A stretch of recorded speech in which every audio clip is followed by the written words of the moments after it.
Dear students, good morning to all of you. आज हम NEET और जेई स्टूडेंट्स के लिए motion in a plane means motion in 2 dimensions के कुछ कॉन्सेप्ट्स यहाँ पर समझेंगे। और उस मोशन इन ए प्लेन के लिए मैंने पहला एग्जांपल लिया है प्रोजेक्टाइल मोशन। कौन सा? ग्राउंड टू ग्राउंड, यानी ग्राउंड से प्रोजेक्ट किया और ग्राउंड पे आकर के गिर गया। इस प्रोजेक्टाइल मोशन के लिए जो मेन कॉन्सेप्ट्स हैं वो यहाँ पर हम लोग अभी समझेंगे, सीखेंगे। तो आपको मालूम ही है कि एक पार्टिकल को हम किसी वेलोसिटी के साथ ग्राउंड से किसी एंगल पर जब प्रोजेक्ट करते हैं तो इसको हम कहते हैं प्रोजेक्टाइल मोशन। U कहलाता है वेलोसिटी ऑफ प्रोजेक्शन और एंगल थीटा कहलाता है एंगल ऑफ प्रोजेक्शन। ये दो बातें आपको मालूम होनी चाहिए बस। तो velocity of projection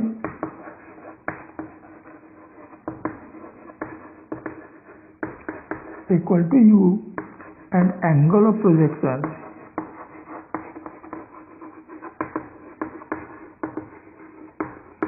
equal to theta.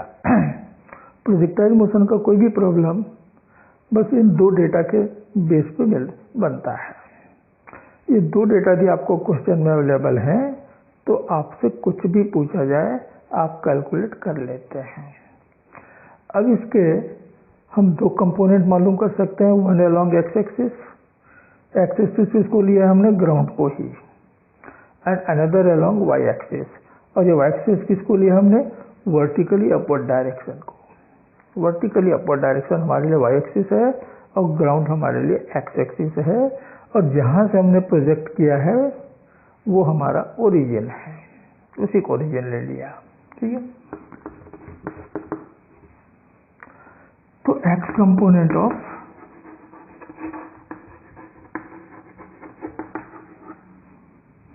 Velocity ux is equal to u cos theta. इस u का इधर कंपोनेंट निकालोगे तो मिलेगा u cos थीटा। और इस डायरेक्शन में, हॉरिजॉन्टल डायरेक्शन में कोई एक्सेलरेशन नहीं है। एक्सेलरेशन नहीं है means ax is equal to 0, और इसलिए ये जो वेलोसिटी है ये हमेशा कांस्टेंट रहेगा। It will remain constant throughout the projectile motion। पूरे मोशन में कांस्टेंट बना रहेगा। तो एट एनी इंस्टेंट, किसी भी समय पर वेलोसिटी Vx बराबर होगा ux के। इतना ही रहेगा, ये वेलोसिटी चेंज नहीं हो रहा है। And x component of position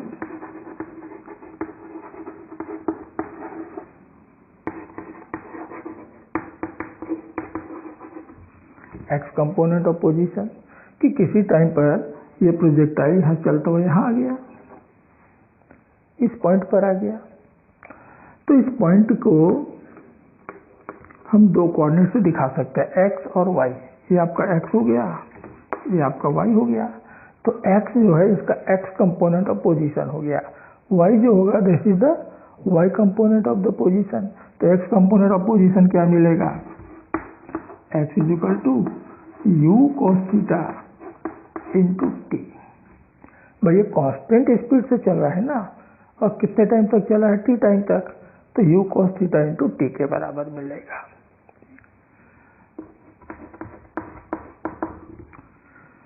तो जैसे हमने x कंपोनेंट के लिए ऐसा फॉर्मूला डिराइव किया, वैसे y कंपोनेंट के लिए कर सकते हैं। तो y component of velocity ui is equal to u sin theta. ठीक है, इधर वाला कंपोनेंट cos थीटा से आएगा, इधर वाला कंपोनेंट sin थीटा से आएगा। हाँ, अब इस डायरेक्शन में एक एक्सेलरेशन है, कौन सा, जी, और किधर है, तो अपोजिट डायरेक्शन में है, वेलोसिटी का अपोजिट। और जब एक्सेलरेशन वेलोसिटी का अपोजिट डायरेक्शन में हो तो रिटार्डेशन होता है। तो इस डायरेक्शन में एक्सेलरेशन मिल रहा है कितना, -g, ठीक है। तो ये एक्सेलरेटेड या यूं कहें कि रिटार्डेड मोशन हो रहा है, रिटार्डेड मोशन। तो इसलिए एट एनी इंस्टेंट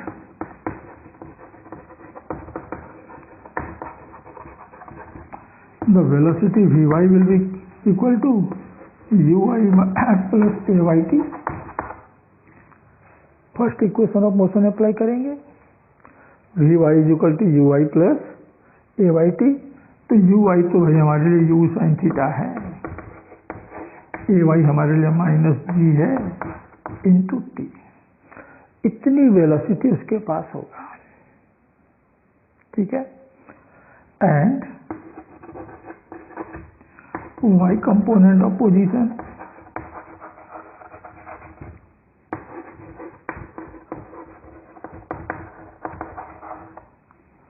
ये y कितना होगा यानी y डायरेक्शन में डिस्प्लेसमेंट कितना हुआ, तो s is equal to u t plus half t square. तो s की जगह मैंने यहाँ पर y ले लिया, u की जगह u sine theta, t a की जगह -g रख लिया, तो -12g इंटू टी स्क्वायर। यहाँ से आप उसका पोजीशन बता सकते हो कि किस पोजीशन पर वो होगा, ठीक। तो देखो हमें वेलोसिटी का x कंपोनेंट मालूम हो गया, हमको वेलोसिटी का y कंपोनेंट भी मालूम हो गया, तो हम टोटल वेलोसिटी निकाल सकते हैं कि कुल कितनी वेलोसिटी उसके पास आ गई और किस डायरेक्शन में आ गई, ये भी हम बतला सकते हैं। तो force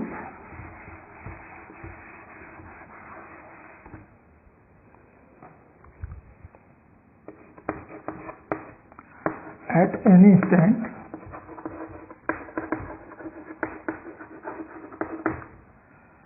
velocity of projectile,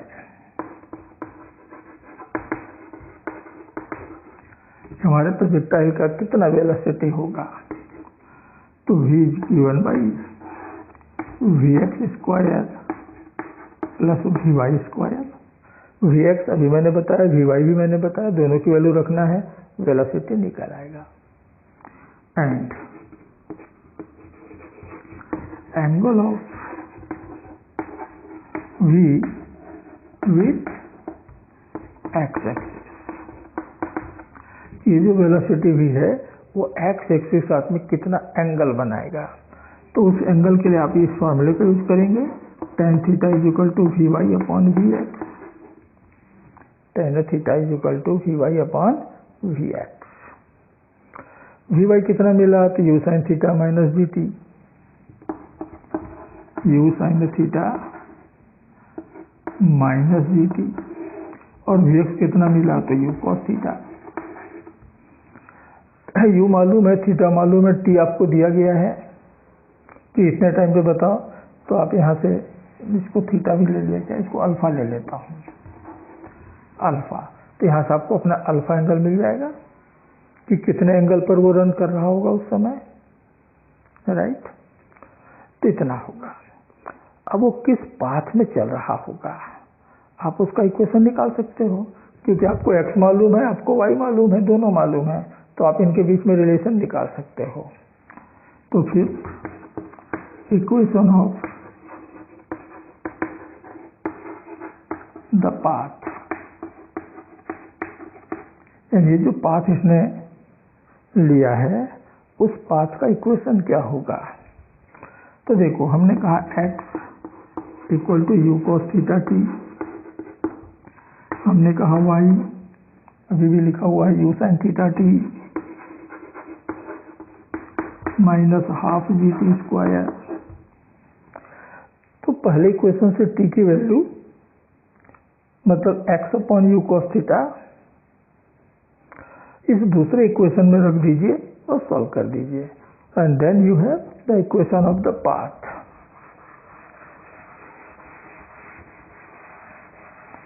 equation equation of the path, and that's why y is equal to x tan theta, है ना। मैं t की जगह x upon u cos theta रखूँ तो u कैंसिल हो जाएगा, sign theta by cos theta tan theta हो जाएगा, और x बचेगा कितना, माइनस हाफ जी और t का square means x square upon you square cos square theta. इस बात को फॉलो करेगा, ठीक है। And it is a parabola.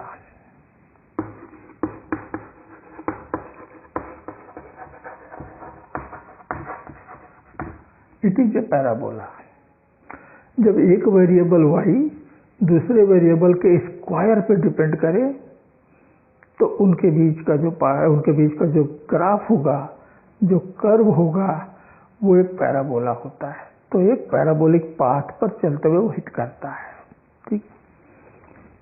तो next number 5, time of flight.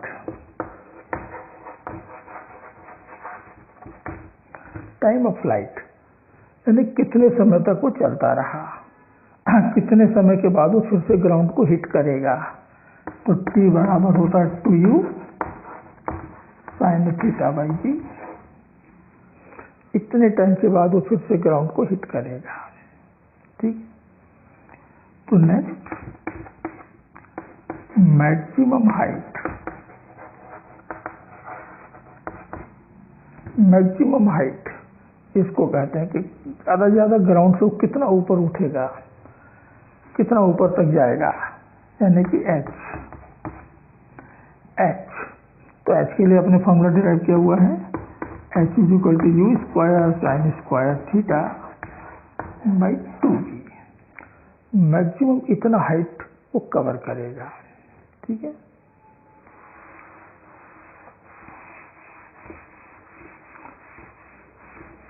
तो इस मैक्सिमम हाइट की वैल्यू कब मैक्सिमम होगा, जब साइन थीटा की वैल्यू मैक्सिमम होगा। और साइन थीटा की वैल्यू कब मैक्सिमम होगा, जब थीटा 90 डिग्री होगा। यानी आप सीधा वर्टिकली अपवर्ड डायरेक्शन में थ्रो करेंगे तो आपको मैक्सिमम हाइट मिलेगा। तो for maximum h theta should B 90, और तब h की मैक्सिमम वैल्यू आता है यू स्क्वायर बाई 2g। यानी आपने किसी बॉडी को u वेलोसिटी से बिल्कुल ऊपर उछाला तो मैक्सिमम कितनी हाइट तक पहुंचेगा आप यहां से कैलकुलेट कर सकते हो, you square by 2g। The horizontal range.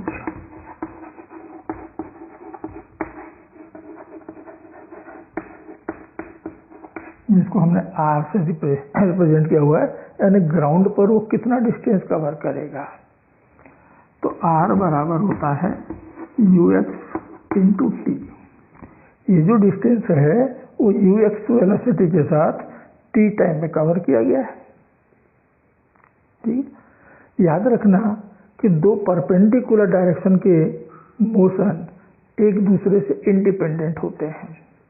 यानी इधर के मोशन में उधर वाले किसी भी वेलोसिटी का, एक्सेलरेशन का कोई रोल नहीं, और उधर वाले मोशन में इधर के किसी वेलोसिटी का या एक्सेलरेशन का कोई रोल नहीं होता। दोनों बिल्कुल इंडिपेंडेंट मोशन होते हैं। बस उसी को हम यहाँ पर यूज कर रहे हैं। तो क्या मिल गया, u cos theta into T, और फिर t की वैल्यू रख दें तो हमको मिलता है u square sine 2 theta by g. तो मैक्सिमम इतना डिस्टेंस पे जाके गिरेगा, यानी horizontal range. For maximum r, इस r की मैक्सिमम वैल्यू के लिए साइन 2 थीटा मैक्सिमम होना चाहिए, और ये होता है 90 के लिए साइन 90 इक्वल टू 1, और ये 90 साइन 90 है तो 2 थीटा बराबर 90, तो थीटा बराबर कितना होगा 45 degree. Theta should be equal to 45 degree, ठीक है। और तब r की मैक्सिमम वैल्यू हमको मिल रहा है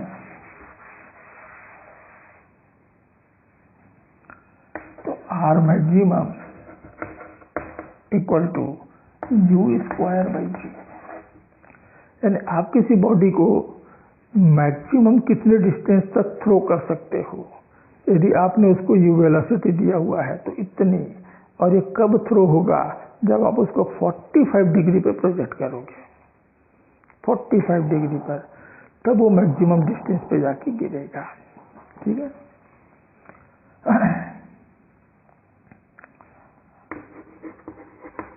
We also know that the r for the angle of projection theta is equal to r for the angle of projection 90 minus theta। यदि आप थीटा एंगल पे प्रोजेक्ट करें या 90 माइनस थीटा एंगल पर प्रोजेक्ट करें, दोनों केसेस में range equal मिलता है।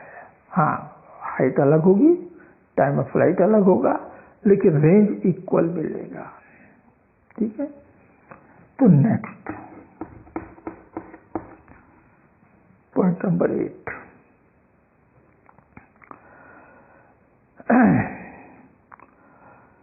इस पूरे प्रोजेक्टाइल मोशन में हमारे बॉडी की स्पीड लगातार चेंज होता जाता है, लगातार चेंज होता चला जाता है, और कंटिन्यूअसली वो चेंज हो रहा है। कौन स्पीड? तो हमारे बॉडी की काइनेटिक एनर्जी भी लगातार चेंज हो रहा है।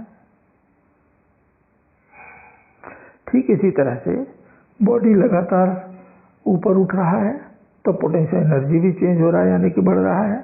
फिर लगातार गिर रहा है तो पोटेंशियल एनर्जी लगातार कम हो रहा है, यानी कि ये दोनों एनर्जी कंटिन्यूअस चेंज होते हैं, कंटिन्यूअस चेंज होते हैं। ठीक है।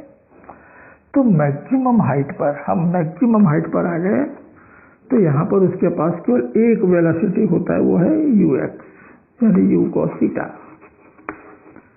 ये वाली वेलोसिटी 0 हो गया, वर्टिकल वेलोसिटी वहां पर जाके 0 हो जाता है, इसलिए तो और ऊपर नहीं गया भाई। यदि कुछ वेलोसिटी होता उसके पास ऊपर की तरफ तो और ऊपर जाता, नहीं जा रहा है, यानी कि वर्टिकल वेलोसिटी यहाँ पर 0 हो जाता है। तो इसके पास केवल एक ही वेलोसिटी बच जाती है, वो है u cos थीटा। तो इनिशियल काइनेटिक एनर्जी E बराबर होगा हाफ m u स्क्वायर। ठीक, m मास है, u उसको वेलोसिटी दिया हुआ है, तो इतनी एनर्जी हुई। तो kinetic energy at maximum height, कि मैक्सिमम हाइट पर जब वो पहुंचा है तो काइनेटिक एनर्जी कितना होगा, तो मान लेते हैं E डैश, तो हो गया half m u cos theta का स्क्वायर, क्योंकि अब उसके पास स्पीड इतना ही बचा है u cos थीटा। तो हाफ m u स्क्वायर की जगह तो मैं E रख सकता हूँ, initial energy into cos square theta. तो मैक्सिमम हाइट पर उसके पास इतनी काइनेटिक एनर्जी बचती है, E into cos square theta के बराबर। ठीक है। तो शुरू में तो उसके पास एनर्जी E थी, लेकिन अब इतनी एनर्जी बची है, तो बाकी एनर्जी का क्या हुआ, तो बाकी एनर्जी जो है वो पोटेंशियल एनर्जी में कन्वर्ट हो गया, पोटेंशियल एनर्जी में। तो potential energy at maximum height, कि मैक्सिमम हाइट पर जाकर के पोटेंशियल एनर्जी कितनी बची उसके पास,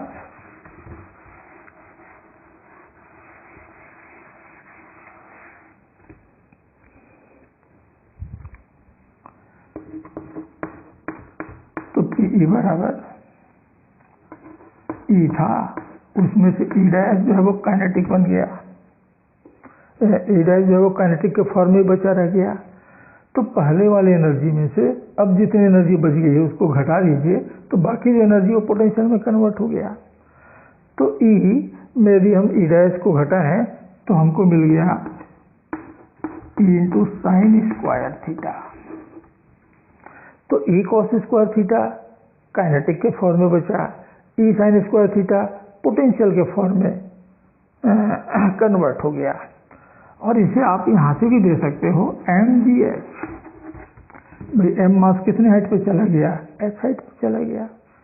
हाँ, लेकिन total energy which is sum of potential plus kinetic, and it always remain constant. इसकी टोटल मैकेनिकल एनर्जी कभी चेंज नहीं होती, वो ज्यों का त्यों रहता है। हाँ, बस उसका कुछ पार्ट काइनेटिक, कुछ पार्ट पोटेंशियल, ये आपस में बदलते रहते हैं, लेकिन टोटल एनर्जी जो है वो हमेशा कांस्टेंट बना रहता है। ठीक। अब जैसे हमने कहा कि जैसे जैसे पार्टिकल चलता है उसकी वेलोसिटी चेंज हो रहा है, और ये वेलोसिटी चेंज हो रहा है इसका मतलब मोमेंटम में चेंज आ रहा है। तो चेंज इन मोमेंटम,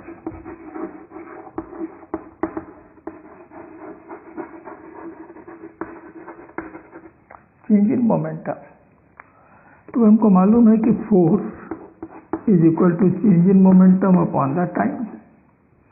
तो डेल्टा पी बराबर मिलेगा फोर्स इंटू टाइम। तो फोर्स कितना, तो पार्टिकल के ऊपर देखिए फोर्स लग रहा है, वो mg, the gravitational force applied by earth, उसी फोर्स के कारण नीचे आ रहा है। और डेल्टा टी मान लीजिए, टी टाइम हमने दिया, तो डेल्टा पी इतने के बराबर मिलता है चेंज इन मोमेंटम। बस पार्टिकल का मास मालूम होना चाहिए और आपको टाइम दिया रहेगा कि 1 सेकंड बाद, 2 सेकंड बाद कितना मोमेंटम में चेंज आ रहा है। Then you can calculate this problem by using this formula. ठीक, तो इतना मोमेंटम में चेंज आता है।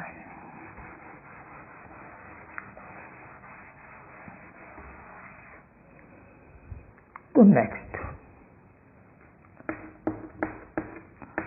Vector form of a projectile motion।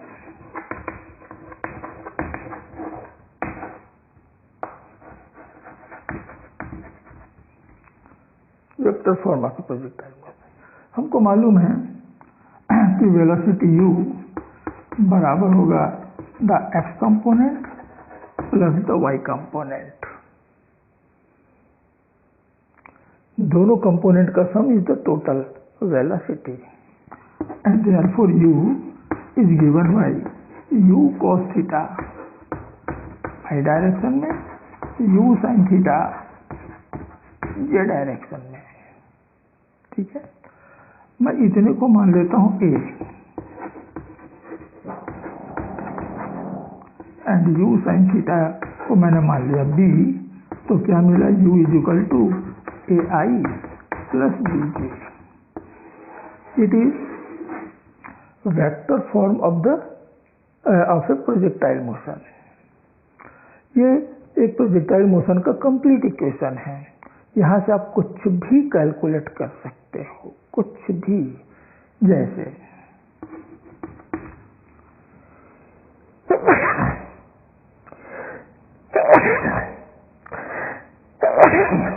Sorry,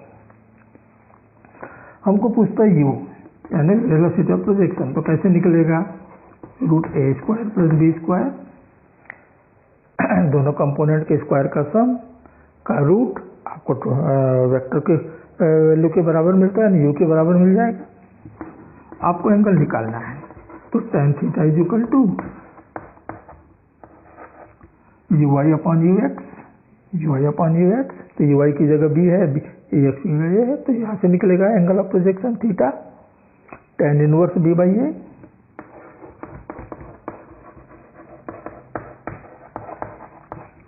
tan inverse b by a। आपसे पूछा टाइम ऑफ फ्लाइट, इक्वेशन ये दिया, और ये इक्वेशन देकर के कहता है कि what is the time of flight. तो t के लिए फॉर्मूला याद करो, 2u sin theta upon g। u sin theta को हम b मान रहे हैं, तो क्या हो गया, 2b upon g। Right, time of flight निकल गया। d मैक्सिमम हाइट, याद करो, u sin थीटा पूरे का स्क्वायर अपॉन 2g। तो u sin थीटा तो हमने b मान रखा है भाई, तो क्या हो गया, b² बाई 2g। ठीक, आपसे पूछा रेंज r, कि रेंज r कितना होगा। इक्वेशन ये दिया है और रेंज पूछ रहा है, तो रेंज होता है ux into T, ux into T. ux को हमने मान लिया ए, और टी इतना आ गया है, इतना आ गया टी, तो ए से इसको मल्टीप्लाई कर दें तो रेंज निकल आया 2ab by g. So you can find any quantity from this equation. So it is a complete equation of a projectile motion. इस फॉर्म में अगर दिया हुआ तो कंप्लीट. जब वो नीचे ग्राउंड पर स्ट्राइक करेगा फिर से, तो कितनी वेलोसिटी के साथ, तो ये जो वेलोसिटी है ui, ये जो ऊपर जा रहा था वो यहाँ पर नीचे आ जाएगा. यहाँ पर क्या होगा, ux इधर होगा, ui इधर होगा, क्योंकि जितनी वेलोसिटी के साथ ऊपर फेंकते हो उतनी वेलोसिटी के साथ वो रिटर्न होता है. तो किसी भी पार्टिकल की प्रॉपर्टी है. तो क्या मिलेगा, velocity at which it hit the ground.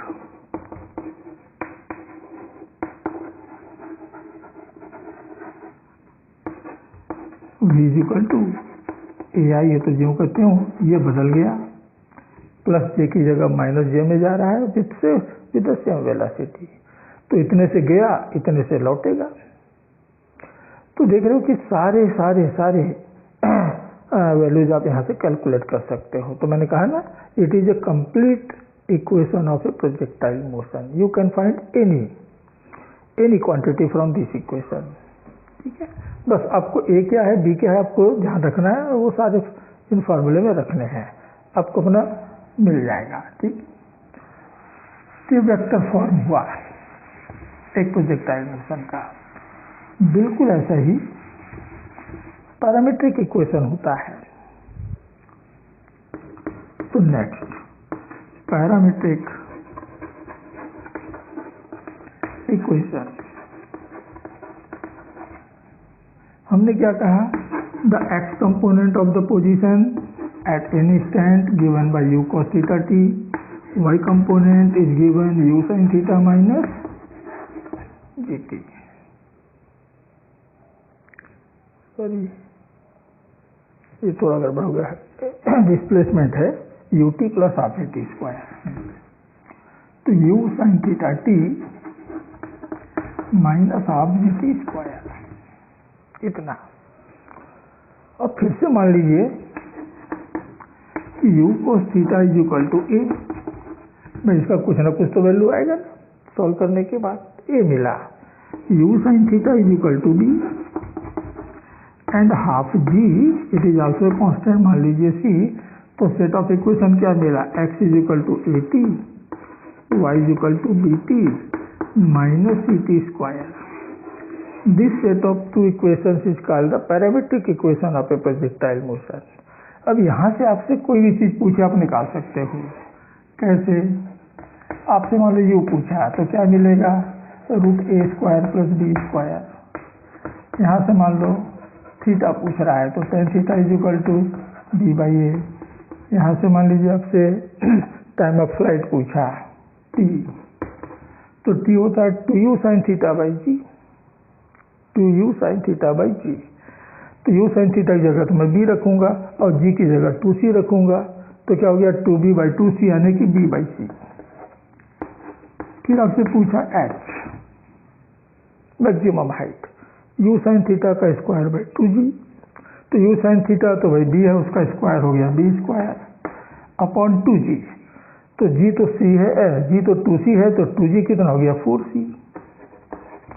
यहाँ से आपसे मान लीजिए पूछा r, रेंज कितना, तो रेंज होता है u cos theta into T. तो u cos थीटा की जगह तो a आ गया और t की जगह आ गया b बाई सी, तो मिलेगा ए बी अपॉन सी.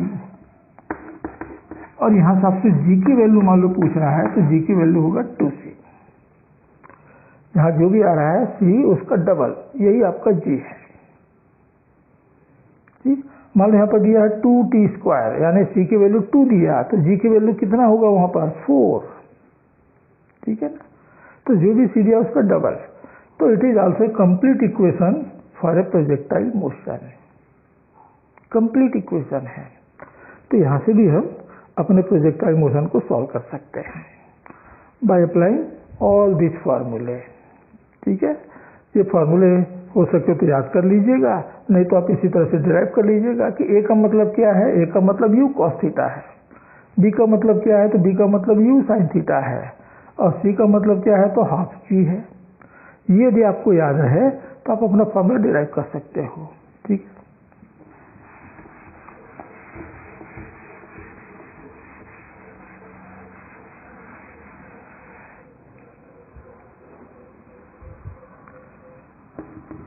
तो next some important points.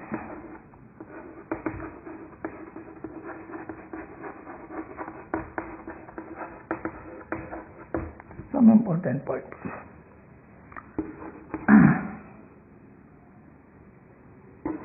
For a small value of u, g will be constant. यदि आपने थोड़े से स्पीड से फेंका हुआ है तो जो चलेगा, जिस पाथ पे चलेगा उस पूरे पाथ में g कांस्टेंट रहेगा, और यदि g कांस्टेंट रहा then the path will be a parabola.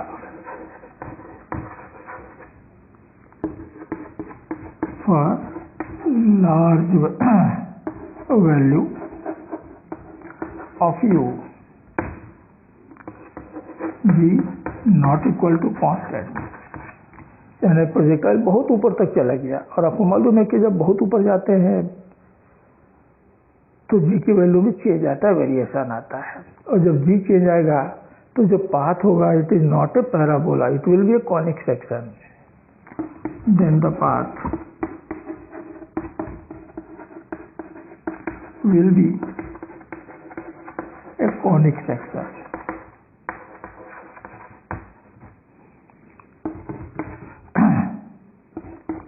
For u equal to 7.8 kilometre per second, देखो बहुत ज़्यादा स्पीड से फेंका उसको, 7.8 kilometre per second, the path will be a circle, यानी प्रोजेक्टर किस पाथ में चलेगा, सर्कल में चलेगा। For u between 7.8 kilometre per second and 11.2 kilometre per second, यानी यू की वैल्यू जो है इनके बीच में है, then path will be an ellipse. तो आपका जो पाथ होगा वो इलिप्टिकल पाथ होगा, ना पैराबोला ना सर्कल, इलिप्टिकल पाथ में बदल जाता है। ये सब लार्ज वेलोसिटी के लिए है। ठीक है, तो next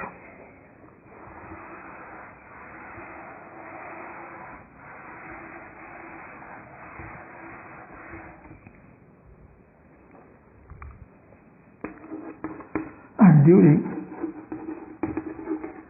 projectile motion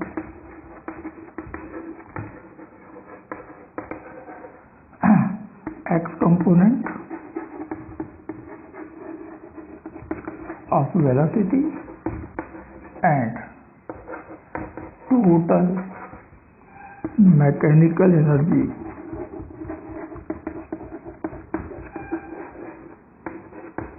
remain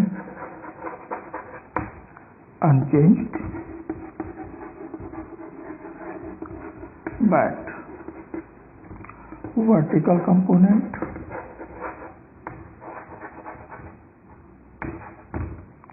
of velocity, vertical component of velocity, kinetic energy, potential energy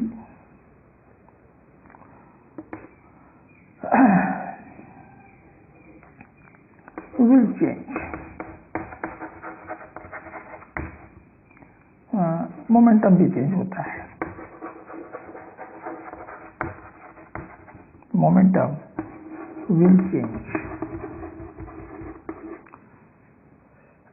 और इधर मैकेनिकल एनर्जी एंड एक्सेलरेशन,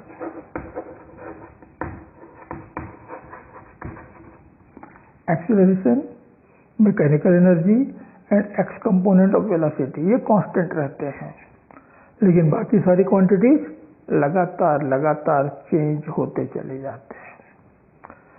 तो बच्चों ये है projectile motion ground to ground. Ground to ground ये जो प्रोजेक्टाइल मोशन है उससे रिलेटेड कॉन्सेप्ट्स, उससे रिलेटेड फार्मूले, उनसे रिलेटेड मेन पॉइंट्स, तो इन सबको हम याद करके रखेंगे तो इससे रिलेटेड न्यूमेरिकल प्रॉब्लम्स बहुत इजीली हम अटेम्प्ट कर पाएंगे, सॉल्व कर पाएंगे।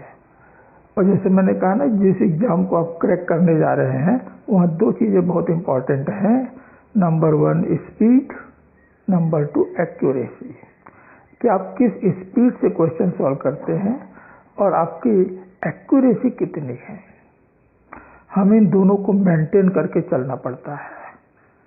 ऐसा नहीं कि एक्यूरेसी के चलते हम अपनी स्पीड को बहुत कम कर दें, या स्पीड के चलते हम अपने एक्यूरेसी को ध्यान में न रखें। जो भी बना रहे हैं बहुत जल्दी बना रहे हैं और सब गलत बना रहे हैं, तो दोनों ही बातें ठीक नहीं है।